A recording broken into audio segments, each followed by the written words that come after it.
सभी मित्रों को नमो नमः। मित्रों, आज के इस वीडियो में हम उत्तराखंड बोर्ड की कक्षा 12 की हिंदी की एक अनिवार्य पुस्तक है संस्कृत प्रबोधिनी।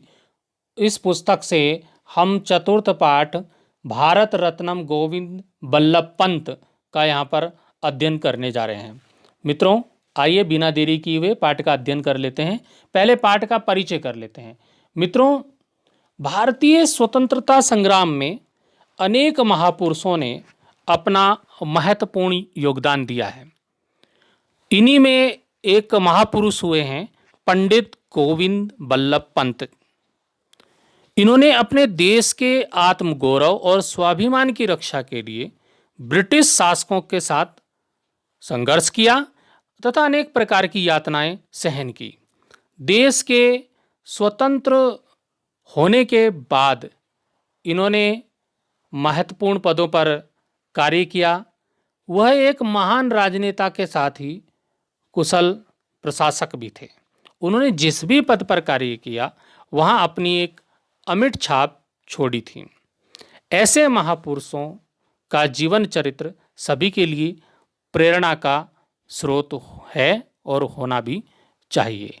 तो मित्रों, इन्हीं का जीवन चरित्र से हम यहाँ पर ये पाठ संबंधित है, इसका अध्ययन करते हैं।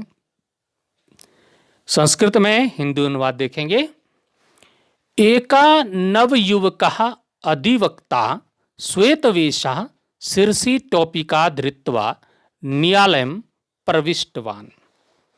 एक नवयुवक, एक नौजवान, अधिवक्ता होता है वकील, श्वेतवेषः होता है सफेद वेशभूषा, सफेद कपड़े, शिरसी सिर पर, टोपिका टोपी, सिर पर टोपी, धृत्वा धारण करके, न्यायालयम प्रविष्टवान, न्यायालय में प्रविष्ट हुआ। एक नौजवान वकील सफेद वेशभूषा, सफेद वस्त्र धारण करके, सिर पर टोपी धारण करके न्यायालय में प्रवेश करता है। आंग्ल न्यायाधीश, अंग्रेजों के जमाने की बात है, तो आंग्ल न्यायाधीशा, अंग्रेज न्यायाधीश थे।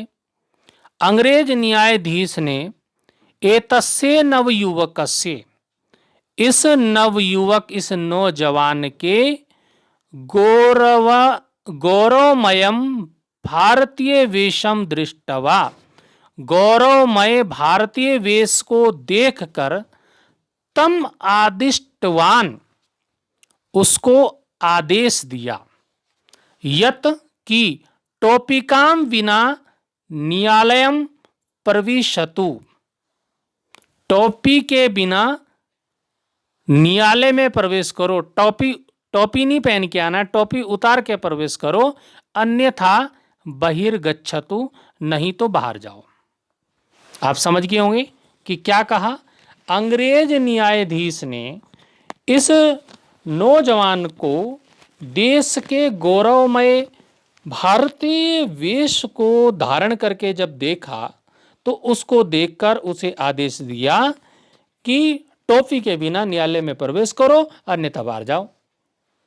स नवयुवकः आंग्ल न्यायाधीशस्य समक्षम अवदत्, उस नौजवान ने अंग्रेज न्यायाधीश के सम्मुख बोला।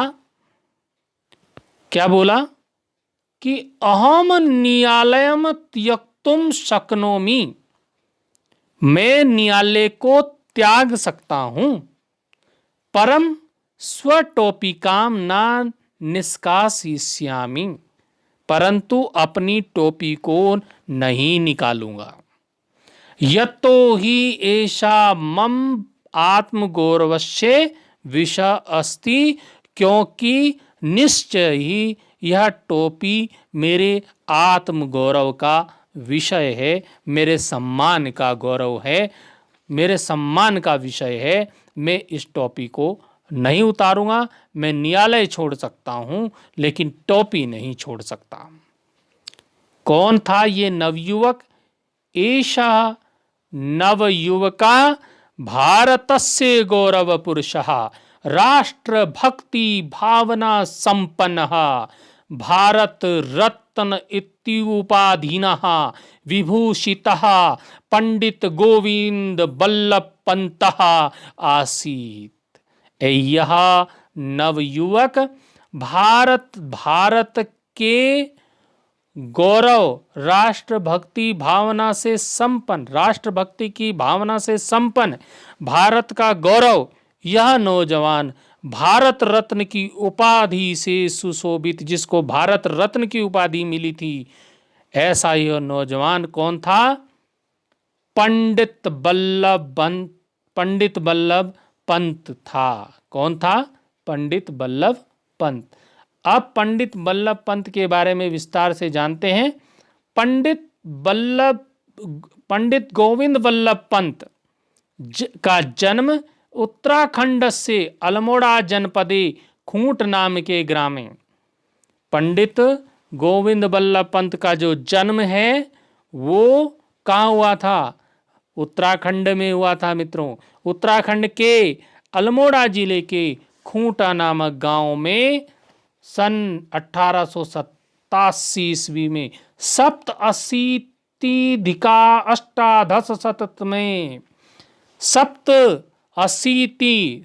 अशीति होता है 7 और 80, 80 87, अष्टादश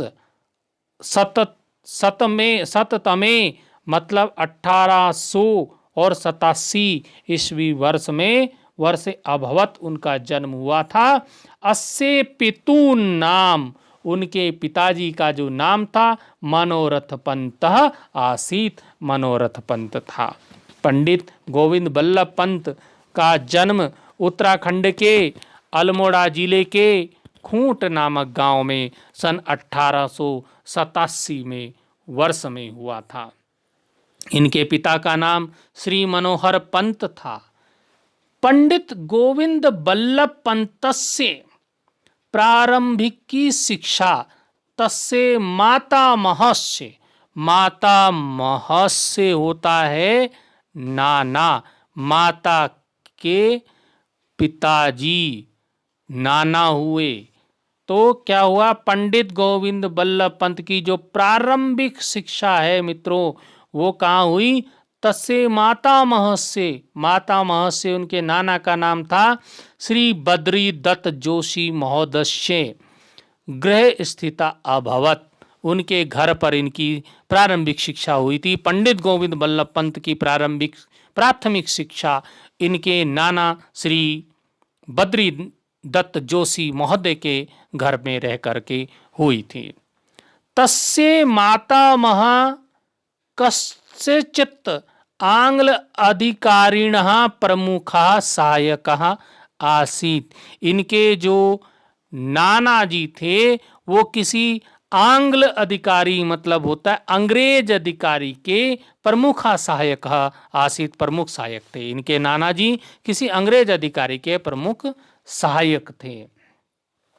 पंडित गोविंद बल्लभ पंत से उच्च शिक्षा, ये तो प्रारंभिक शिक्षा की बात हुई। अब उच्च शिक्षा की बात करें तो पंडित गोविंद बल्लभ पंत से उच्च शिक्षा शिक्षाया प्रसिद्ध केंद्र, शिक्षा के लिए प्रसिद्ध केंद्र प्रयाग नगरे संपन्ना भवत, प्रयाग नगर में हुई थी, संपन्न हुई। पंडित गोविंद बल्लभ पंत की उच्च शिक्षा के प्रसिद्ध केंद्र प्रयाग नगर में हुई। प्रयाग नगरे स श्रेष्ठ राजनीति ज्ञानम संपर्के अगच्छत, प्रयाग नगर में वह श्रेष्ठ राजनेताओं के, राजनीति के ज्ञाताओं के संपर्क में आए। तथा एव तस्य राजनीतिकम जीवनम आरब्धम, और इसके बाद उनका राजनीतिक जो जीवन है वो आरंभ हुआ। विधि शिक्षाया, विधि की शिक्षा करके, कानून की शिक्षा, वकालत की शिक्षा, अध्ययन अनंते, अध्ययन करने के बाद स अधिवक्त्र रूपेण, वह अधिवक्ता के रूप में, वकील के रूप में, कानून की शिक्षा अध्ययन के अंत में उन्होंने वकील के रूप में जीविकोपार्जन आरब्धमान, जीविका उपार्जन करना प्रारंभ कर दिया, मतलब अपनी रोजी रोटी शुरू कर दी, जीविका उपार्जन मतलब अपना रोजी कमाना शुरू कर दिया, अपना कार्य प्रारंभ कर दिया। समाजो उत्थानाय विविधानि कार्याणि कुर्वन्, और समाज के उत्थान के लिए वो विविध कार्य, अनेक कार्य करते हुए सजीवनस्य उच्च शिखरम प्राप्तवान, उन्होंने जीवन के उच्च शिखर को प्राप्त किया। आरंभ काले तस्य राजनीतिक क्षेत्रम उत्तराखंडमेव आसीत्। आरंभ काल में उनका जो राजनीति का जो क्षेत्र था वो उत्तराखंड ही था, परंतु परम शनैः धीरे धीरे तस्य व्यक्तित्वस्य, उनके व्यक्तित्व का प्रभाव राष्ट्रव्यापी अभवत, राष्ट्रव्यापी हो गया, उनके व्यक्तित्व का प्रभाव राष्ट्रव्यापी हो गया। एतदर्थम स बहूनि सामाजिकानि राजनीतिकानि च आंदोलनानि अकरोत्। इसके लिए उन्होंने बहुत से सामाजिक, बहुत से राजनीतिक आंदोलन किए, और 1927 तमे वर्षे साइमन आयोगस्य बहिष्काराय जन आंदोलनम अकरोत्। और 1927 ईस्वी में वर्ष में साइमन कमीशन जब भारत आया, साइमन आयोग के बहिष्कार के लिए उन्होंने जन आंदोलन किया। कुमाऊं प्रदेश में, कुमाऊं प्रांत में, कुमाऊं प्रांते व्याप्ता नायक प्रथाम स समापयत। कुमाऊं प्रांत में फैली नायक प्रथा को उन्होंने समाप्त किया। साइमन आयोगस्य राष्ट्रव्यापी विरोध समय पंडित जवाहरलाल नेहरू महोदय प्राण रक्षणाय आरक्षणाम दंड प्रहारान स स्वस्य ऊपरि असहत।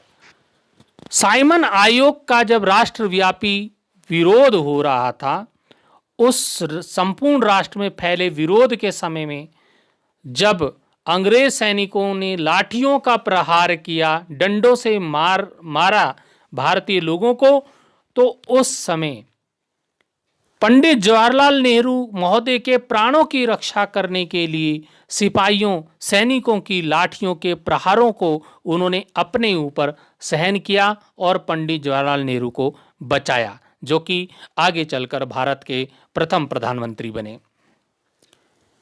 तस्मात् कारणात् आजीवनम तस्य शिरा कंपियते स्म, और उसके कारण जो लाठियां उन्होंने अपने ऊपर सहन की, इस कारण से आजीवन उनका सिर कांपता था। तस्मात् कारणात्, उस कारण से, आजीवनम तस्य शिरः कंपयते स्म, आजीवन, पूरे जीवन भर उनका सिर जो है कांपता रहा।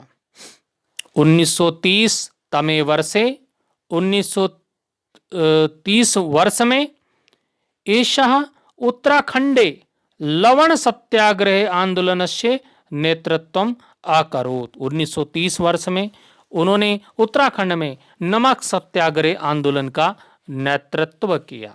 नमक, लवण बोलते हैं नमक को, तो नमक सत्याग्रह का उन्होंने यहाँ पर नेतृत्व किया उत्तराखंड में। सत्याग्रह आंदोलन समय स कारागारम प्रेषितः। तो मित्रों, जो भी अंग्रेजों के विरुद्ध आंदोलन करते थे उनको वो जेल में डाल देते थे, तो इनके साथ भी ऐसा ही किया। सत्याग्रह आंदोलन में भाग लेने के लिए इनको कारागार में अर्थात जेल में डाल दिया गया। एवमेव सा अनेकेषां स्वतंत्रता आंदोलनानां नेतृत्वम अकरोत्। इस प्रकार से उन्होंने बहुत सारे अनेक स्वतंत्रता आंदोलनों का नेतृत्व किया और तेसुम भागम च अहवत, और उनमें भाग लिया, प्रतिभाग किया। पंडित जवाहरलाल नेहरू, महात्मा गांधी, सरदार वल्लभ भाई पटेल सदृशा राष्ट्र नेतारः भाषा विवाद निवारण सदृशानि महत्वपूर्ण कार्याणि तस्य द्वारा संपादितवन्तः। उस समय जो भाषा का विवाद था उसको भी इनके द्वारा समाप्त कराया गया। तो पंडित जवाहरलाल नेहरू महात्मा गांधी, सरदार वल्लभ भाई पटेल जैसे राष्ट्रीय नेताओं के भाषा विवाद जैसे महत्वपूर्ण कार्य करके उनके द्वारा संपादित किए गए। 1937 वर्षे 1937 ईस्वी वर्ष में एषा कांग्रेस दलस्य नेता चित्त जातः, यह कांग्रेस दल के नेता चुने गए। तदनंतरम, इसके पश्चात संयुक्त प्रांत से मुख्यमंत्री च अभवत, संयुक्त प्रांत जब उत्तर प्रदेश बना तो वे वहां के प्रथम मुख्यमंत्री बनाए गए। पंडित गोविंद बल्लभ पंत स्वप्रतिभा बलेन, अपनी प्रतिभा के बल पर, पंडित गोविंद बल्लभ पंत अपनी प्रतिभा के बल पर भारत से संविधान परिषद सदस्य, भारत की संविधान परिषद के सदस्य बने, संयुक्त प्रांत से मुख्यमंत्री बने, भारत सरकार से गृह मंत्री बने, अनेकासां समितीनां संघटनानां च सदस्य अपि अभवत्। मित्रों, अपनी प्रतिभा के बल पर पंडित गोविंद बल्लभ पंत अपनी प्रतिभा के बल के द्वारा भारत की संविधान परिषद के सदस्य बने, संयुक्त प्रांत के मुख्यमंत्री, भारत सरकार के गृह मंत्री, अनेक समितियों और संगठनों के सदस्य भी बने। पंडित गोविंद बल्लभ पंत देशभक्ता, समाज सेवकः, नेता, कुशलः राजनीतिज्ञः च आसीत्। पंडित गोविंद बल्लभ पंत देशभक्त, समाज सेवक, नेता और कुशल राजनीतिज्ञ थे। कृतज्ञ राष्ट्रेन 1957 तमे वर्षे, कृतज्ञ राष्ट्र के द्वारा 1957 ईस्वी वर्ष में भारत सर्वकारस्य सर्वोच्चेन नागरिक सम्मानेन, भारत सरकार के सर्वोच्च नागरिक सम्मान भारत रत्न इति उपाधिना अयम महापुरुषा सम्मानितः, भारत रत्न की उपाधि द्वारा यह महापुरुष सम्मानित किए गए। कृतज्ञ राष्ट्र के द्वारा 1957 ईस्वी में वर्ष में भारत सरकार के सर्वोच्च नागरिक सम्मान भारत रत्न की उपाधि द्वारा इनको सम्मानित किया गया। पंडित जवाहरलाल नेहरू अस्य व्यक्तित्व संदर्भे उक्तवान, पंडित जवाहरलाल नेहरू जी ने इनके व्यक्तित्व के संदर्भ में कहा था, पंडित गोविंद बल्लभ पंत झंझावातेषु अपि मार्ग प्रदर्शका दीपक आसीत। पंडित गोविंद बल्लभ पंत तूफानों में भी मार्ग दिखाने वाले दीपक था। झंझावातेषु होता है तूफान। पंडित गोविंद बल्लभ पंत तूफानों में भी मार्ग दिखाने वाला दीपक था। पंडित जवाहरलाल नेहरू ने इनके बारे में कहा था। पंडित गोविंद बल्लभ पंत 1961 तमे वर्षे मार्च मासस्य सप्तमे दिनांके इहि लोकम परित्यज्य दिवम जगाम। मित्रों, पंडित गोविंद बल्लभ पंत 1961 ईस्वी वर्ष में मार्च महीने की 7 तारीख को यह संसार त्याग कर स्वर्ग चले गए। अस्य कीर्ति कौमुदी सदैव जनानां मार्गदर्शनम करिष्यति। इनकी कीर्ति कौमुदी सदैव लोगों का मार्गदर्शन करेगी। इनकी जो कीर्ति है, इनकी जो यश है, आज भी लोगों का मार्गदर्शन करेगी और करती रहेगी। मित्रों, ये था हमारे इस पाठ का हिंदी अनुवाद।